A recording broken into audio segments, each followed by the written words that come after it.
Hi everybody, I'm excited to dive into what Jesus teaches us about living as Christians, drawing from key passages in the Gospels. These words from Jesus himself offer a clear path to fulfilling life centered on love, mercy, and striving for what's right. Let's explore the how, what, and why behind his expectations with practical steps you can take today as a new or returning Christian Catholic. First, Jesus lays the foundation with the greatest commandments. In Mark's Gospel, he says we must love God with all our heart, soul, mind, and strength, and love our neighbour as ourselves. This isn't just a suggestion, it's the core of Christian living. Why? Because loving God fully aligns our whole being with his will, drawing us closer to him through prayer, sacraments, and obedience. Historically, this echoes the Shema from Deuteronomy, which Jesus, as a faithful Jew, elevated to include active love for others. Theologically, it summarizes the 10 commandments, the first 3 about God, the rest about neighbours. How do we do this? Well, you have to start small. Dedicate time each day to prayer, maybe like the rosary or going to Mass, and show love to those around you through kindness, like helping a colleague or forgiving a family member, or just listening to someone intently when you ask them, how are you doing? Moving to the Beatitudes from Matthew's Gospel, these are Jesus' blueprint for the attitudes that lead to true happiness and blessing. What does he want? To be poor in spirit, humble before God, mournful over sin, meek, hungry for righteousness, merciful, pure in heart, peacemakers, and even willing to face persecution for faith. Why? These reverse worldly values, promising eternal rewards like the kingdom of heaven or seeing God. Scripturally, they fulfill Old Testament promises, as seen in the Psalms, where the meek inherit the land.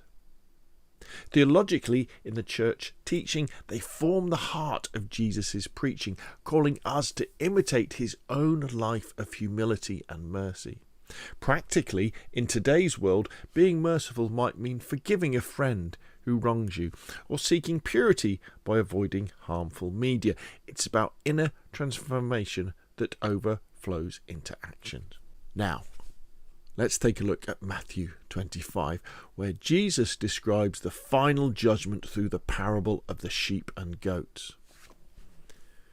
He wants us to feed the hungry, give drink to the thirsty, welcome strangers, clothe the naked, visit the sick and the imprisoned. Because what we do for the least, we do for him. Why? Well, this shows our faith is alive through works. Neglecting these leads to separation from God. Historically, the early church lived this out, as seen in the Acts of the Apostles, where believers shared everything. Theologically, these are the corporal works of mercy, essential to Christian charity, emphasizing that love must be concrete. For you today, it could mean volunteering at food banks, calling a lonely relative, or donating clothes. Simple acts that build community and reflect Christ's presence. In Luke 13, Jesus urges us to strive to enter through the narrow door, warning that many will try but fail if they don't truly know him. What does this mean? Make every effort to live faithfully, repenting and following his teachings diligently. Why? Salvation isn't automatic. It requires perseverance amid distractions. Scripturally, this echoes Old Testament calls to choose life, like in Deuteronomy. Theologically, it underscores the need for ongoing conversion and grace through sacraments, like going to Mass, going to confession, taking the Eucharist. Practically, in our busy modern lives, it means prioritizing faith over fleeting pleasures, maybe setting boundaries on social media to focus on prayer, or committing to weekly Mass no matter what. And personally, one of the big things for me is just give yourself times as well. So think, okay, so every night at 10 o'clock, I'm going to make sure that I do at least the decade of the Hail Mary. I'm going to read at least a chapter from the Bible. And before I go to sleep, I'm at least going to make a simple prayer to God, whether that, and it might even just be, it might even be the Lord's Prayer. And by setting that time, I'd look at my watch and go, oh, it's 10 o'clock. Right, let's do those things, because they do not take long at all. Tying it all together for your modern life as a new Catholic, start with loving God through daily prayer and Sunday Mass. That's your foundation. Then extend that love to neighbours via the Beatitudes, attitudes. And when we say love, sometimes we can get a little bit hung up on that and go, love? What do you mean love? Because we just think romantic love, don't we? But think more in terms of a love that is more like fraternal love. And the fact that you want to be there for them to help them get through their life and the problems that they have, even, and I said this already before, even if you're just talking to them and listening intently about what they've got to say. Maybe be merciful at work, be pure in relationships, incorporate works of mercy weekly, like helping at a shelter, and strive daily by examining your conscience. Now, these things can be really difficult to do, to find them, to fit them in. But start small. That's the trick. Start small. They say charity begins at home. Well, what about home, the next door neighbour who you've seen 1,000 times, but you've never really said hello to? Or maybe you've said hello, but you've never said, hey, how are you doing?